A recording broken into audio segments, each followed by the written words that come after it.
A paz do Senhor a todos que nos acompanham neste momento. Eu sou o pastor Norberto Félix de Jesus. Estamos aqui para mais um vídeo. Você que está nos acompanhando, eu gostaria que você não esquecesse de deixar o seu like. Também não esqueça de compartilhar com seus amigos, com seus conhecidos. E também se inscreva no canal e marque algumas pessoas, compartilhe com elas. Deixe a sua mensagem, seu comentário. Para nós é muito importante, tá certo? Hoje eu gostaria de, em poucas palavras, falar mais um pouco sobre a salvação. No último vídeo que fizemos, nós falamos sobre 3 aspectos da salvação. Falamos da salvação, o aspecto da salvação em relação ao passado, ao presente e ao futuro. Hoje eu quero falar sobre 3 fundamentos importantes da salvação, porque a salvação ela tem um fundamento. É como se esta salvação ela trouxesse pilares, porque toda construção precisa de pilares, não é verdade? E estes pilares são fundamentos. E é muito importante que todos os cristãos conheçam quais são os fundamentos da salvação. Eu gostaria de apresentar um texto áureo para o nosso estudo de hoje. Você que está nos acompanhando através desses vídeos que nós temos feito e transmitido sobre a salvação. O texto sagrado será no livro de Josué, no capítulo 3, no versículo do 3º versículo ao 5º versículo, ou seja, do versículo 3 ao versículo 5, que diz assim: E ordenaram ao povo, dizendo: Quando virdes a arca da aliança do Senhor vosso Deus, e que os sacerdotes levitas a levam, partireis, vós também do vosso lugar, e a seguireis.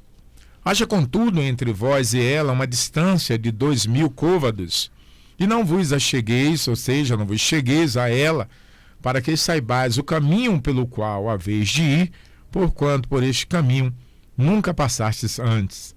Disse Josué também ao povo: Santificai-vos, porque amanhã fará o Senhor maravilhas no meio de vós.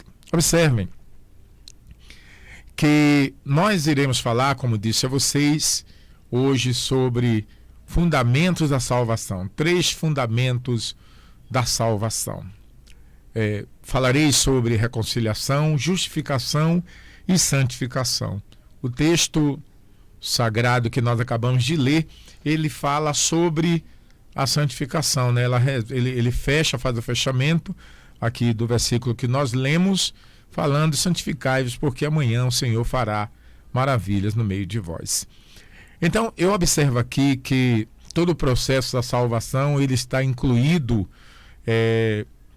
primeiro, nós sabemos que o Senhor Jesus, ele obedecendo a Deus, né? Porque quando ele diz ao Senhor lá no Monte das Oliveiras: todavia seja feita não a minha vontade, mas a tua. Então nós vemos que o Senhor Jesus nos dá um exemplo de obediência. Então, obediência é algo muito importante para a nossa vida. E nós vemos que através deste processo da obediência de Cristo, ele que foi a expiação, né, que se apresentou como podemos dizer assim, um ato de expiação, onde entregou a sua própria vida para expiar os nossos pecados, porque expiação quer dizer anulação do pecado e remoção da culpa. Então, quando o Senhor Jesus, com a sua obediência a Deus, né, que o enviou para morrer em nosso lugar, conforme o Evangelho de São João, no capítulo 3, no versículo 16, porque Deus amou o mundo de tal maneira que deu seu Filho unigênito para que todo aquele que nele crê não pereça, mas tenha a vida eterna. E nós vemos que quando Deus selecionou o seu Filho amado Jesus para vir morrer em nosso lugar, ele não rejeitou, ele não recusou, ele simplesmente obedeceu. E nós vemos aqui que o processo da salvação inicia por aí. E nós entendemos também que depois que o Senhor Jesus apresenta o ato expiatório, ele vai como o elemento da expiação, né? Quando ele é expiado, ele passa por esse processo de sofrimento, de morte, coisa desse tipo, para perdoar os nossos pecados. No seu ato, naquele ato, ele reconciliou todo o mundo, todos os homens com Deus. Então a ideia, a intenção de Cristo era nos reconciliar e, portanto, nós temos a reconciliação como o primeiro fundamento para a salvação. E aqui nós vemos que a obediência é muito importante neste processo todo, começando pela obediência de Cristo, aceitando ser a expiação dos nossos pecados, tomar o nosso lugar, anular os nossos pecados e remover a nossa culpa. E nós vemos neste texto, eu tomei como base esse texto de Josué para nós tomarmos como texto áureo, pelo fato de que quando Moisés morreu e Deus colocou Josué em lugar de Moisés para continuar guiando o povo, era necessário que o povo, para alcançar e receber a bênção, né, e ter o direito de entrar na terra prometida, obedecesse detalhes que eram fundamentais para que Deus abençoasse eles com a promessa de entrar na terra que emana leite e mel. E isto tem uma semelhança muito grande com o processo da salvação. E nós vemos que Josué ordenou o povo, orientou todo o povo que eles, quando vissem a arca da aliança do Senhor Deus, né, quando os sacerdotes estivessem levando a arca, que eles partissem junto com a arca. Alguns detalhes foram informados, né, porque eles precisavam manter, inclusive, uma distância da arca, e nós vemos que era interessante também que eles acompanhassem a arca, acompanhassem os sacerdotes, porque eles nunca tinham passado por aquele lugar. E Deus então vai mostrando para eles que aquele era um caminho que eles nunca tinham passado por ele. Quem de nós já experimentamos a salvação? A salvação é algo que partiu de Deus através de Cristo Jesus no seu ato expiatório, e por isto é algo que nós nunca experimentamos antes. E Cristo Jesus é quem vem trazer essa experiência tão boa e maravilhosa para nós, mas contudo é necessário nós obedecermos e seguirmos todos os métodos que Deus ensina através da sua palavra. Então observem que quando Josué orienta o povo nesse processo na sua caminhada em direção ao Jordão para atravessar o Jordão, porque o processo da salvação, na verdade, é uma longa caminhada, não é verdade? Quantos Jordões da vida nós precisamos atravessar? Quantos mar vermelhos na vida nós precisamos atravessar? Então, o primeiro processo foi sair do Egito, atravessar o deserto, encontrar o Mar Vermelho, atravessar o Mar Vermelho, mas depois que eles atravessaram o mar, eles tinham uma outra situação, um outro obstáculo para enfrentar, que era quem? O Jordão. Então agora Deus levanta Josué, coloca Josué diante do povo e Josué vai orientando este povo de acordo com o que ele vai ouvindo de Deus. Aí Josué diz assim: haja contudo entre vós e ela, que é a arca, uma distância de 2.000 côvados. Um côvado corresponde, em algumas regiões naquela época, correspondia a mais ou menos 45 centímetros. Mas havia alguns lugares que este côvado correspondia a mais ou menos 50 centímetros. Então, levando e considerando uma medida de 50 centímetros, podemos deduzir que, então, 2.000 côvados correspondia a mais ou menos 1 quilômetro, tá? Em alguns lugares correspondia a 900 metros. Então, observem só, Deus queria que o povo acompanhasse a arca, mas mantesse uma distância de aproximadamente 900 metros a 1.000 metros, ou seja, 1 quilômetro. Agora observem só, se o povo estava caminhando, andando atrás da arca, como que esse povo iria acompanhar a arca e ao mesmo tempo manter uma distância de 1.000 metros? Observem, será que esse povo realmente conseguiria manter aquela distância exata de 1.000 metros? Eu acho que seria um pouco difícil. Mas o que era que Deus queria do povo na realidade? Era que o povo alcançasse os 1.000 metros? Ou os 900 metros? O que Deus queria, na verdade, é que o povo obedecesse. Então, o processo da salvação é um processo de obediência. Não adianta, porque, observem, 1.000 metros. Eles estavam andando, a arca na frente, os sacerdotes na frente e eles atrás andando. Tudo que Deus queria era obediência. Então Deus, olha, obedece aí. Então Deus queria aquela preocupação. E aí, será que a gente está na distância que Deus está falando? Será que nos aproximamos muito? Você está entendendo? Então aqui nós vemos o processo da obediência. Depois nós vemos também que depois que eles vão caminhando, seguindo pelo caminho, que era um caminho que eles nunca tinham passado antes, Josué diz para eles, olha, disse também Josué ao povo, santificai-vos, porque amanhã o Senhor fará maravilhas no meio de vós. Se nós pararmos para observar bem, olhando essa questão de que muitas vezes as pessoas ficam preocupadas com a santificação, e realmente a Bíblia diz que segue a paz com todos, a santificação sem a qual ninguém verá o Senhor, não é verdade? Mas como esse processo da santificação acontece? Daqui a pouco eu vou explicar para você. Então vamos então para o primeiro fundamento, depois nós voltaremos para essa questão de Josué falando, santificai-vos, porque amanhã o Senhor fará maravilhas, e vamos falar rapidamente sobre a reconciliação. A reconciliação, eu já dei um conceito sobre ela. A reconciliação, ela quer dizer fazer paz, fazer a paz ou trocar inimizade por amizade. Isto é o que significa a palavra reconciliação, certo? Nós vemos no início, eu comecei dizendo para vocês que o Senhor Jesus, ele é a nossa expiação, ele fez a nossa expiação porque ele anulou o nosso pecado e removeu a nossa culpa. Antes todos nós tínhamos culpa, nossos pecados, nossas transgressões, mas Jesus foi lá.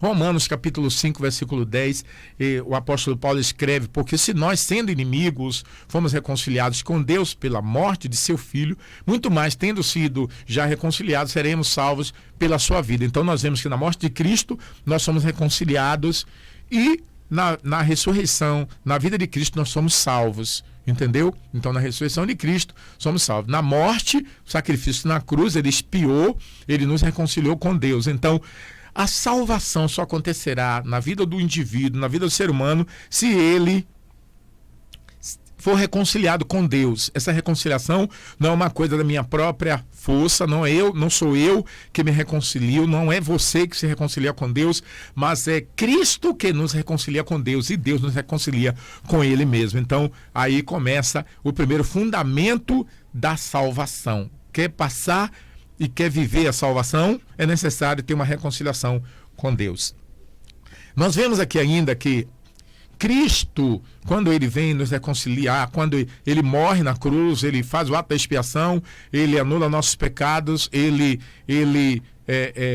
remove a nossa culpa.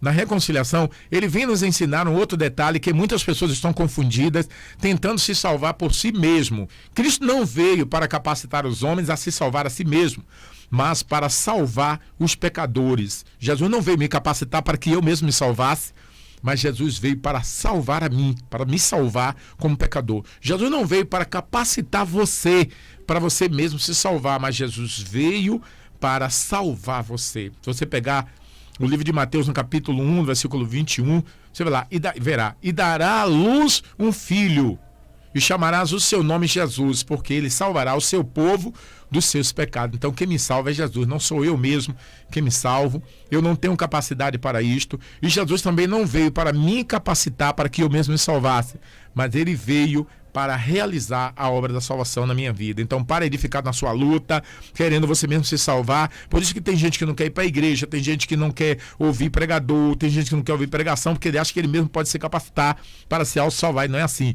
Jesus não veio capacitar você para salvar a si mesmo, mas Jesus veio para executar a sua salvação. Então, todo esse processo começa na reconciliação. Então, o primeiro processo, o primeiro dos 3 fundamentos da salvação é a reconciliação. Segundo, a justificação, porque quando Jesus nos reconcilia com Deus, ele nos justifica. As Escrituras afirmam que como resultado do que Cristo fez e sofreu, ele assegurou a justiça e o perdão de seu povo, o que o seu povo necessita para a sua justificação. Romanos 3, 24.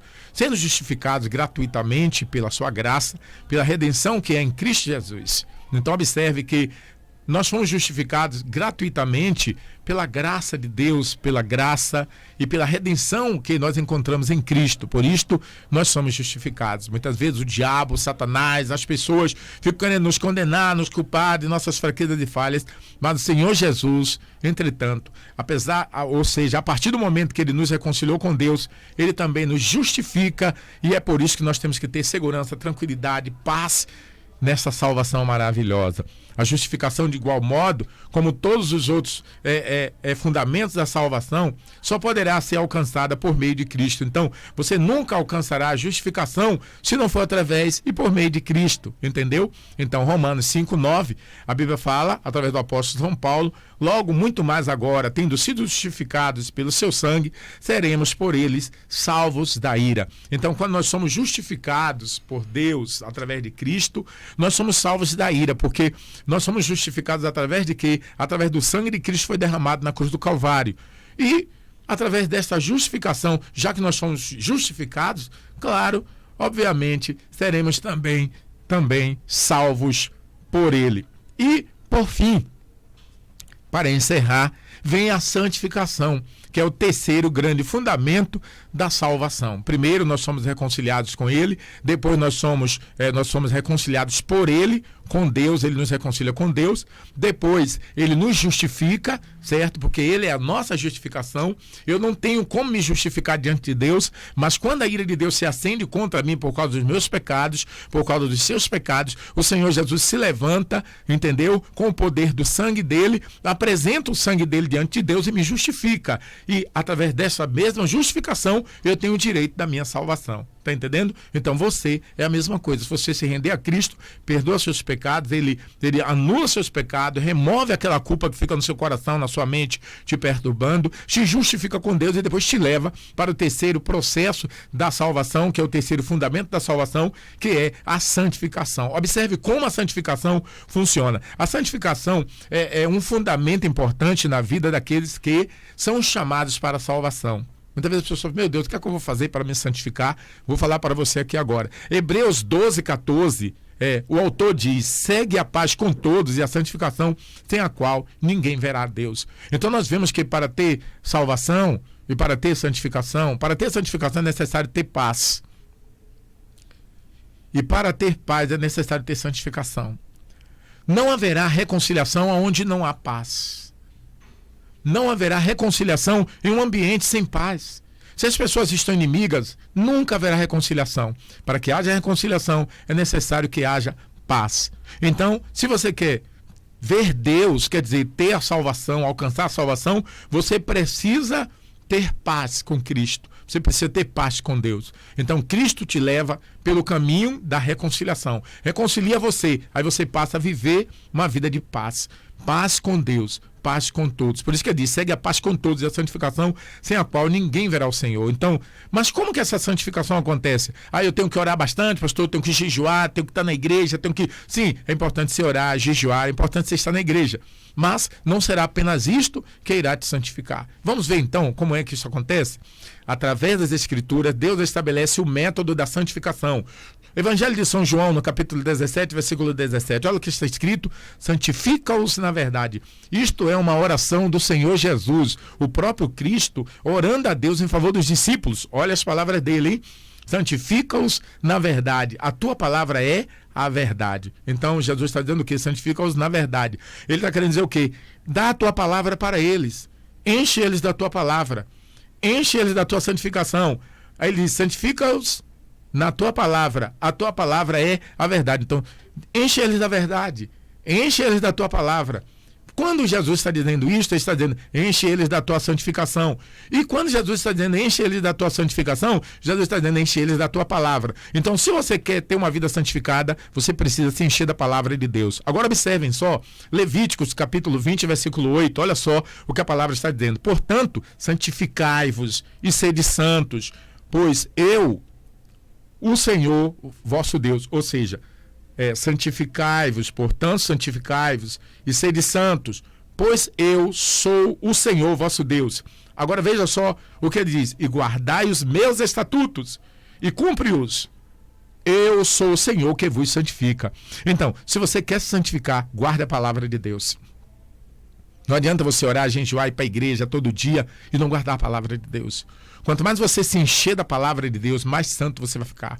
Quanto mais você se encher do conhecimento das verdades de Deus, dos estatutos de Deus, mais a sua vida será abençoada. Muito mais será abençoada. Então, o segredo para a santificação é se encher da palavra de Deus, porque a palavra de Deus é a verdade que santifica. Então, busque, examine, escute a palavra, leia a Bíblia, ouça mensagens, vá para a igreja, receber ensinamento da palavra de Deus, e aí você terá uma vida santificada na presença do Pai, do Filho e do Espírito Santo. Tá certo? Espero ter ajudado você neste pequeno trecho desta mensagem e neste vídeo, tá bom? Qualquer dúvida, põe lá nos comentários. Pastor, você pode me esclarecer mais sobre isto, aquilo? A gente vai tirar dúvidas de vocês, tá bom? Que Deus abençoe. Não esqueça de compartilhar este vídeo. Não esqueça de acionar também o sininho. Não esqueça de se inscrever no canal. Deixa um joinha, deixa seu comentário, tá bom? Para que nós possamos nos sentir motivados e trazer outros temas importantes para você. Que Deus abençoe, em nome do Senhor Jesus. Um abraço, até lá e até o próximo vídeo.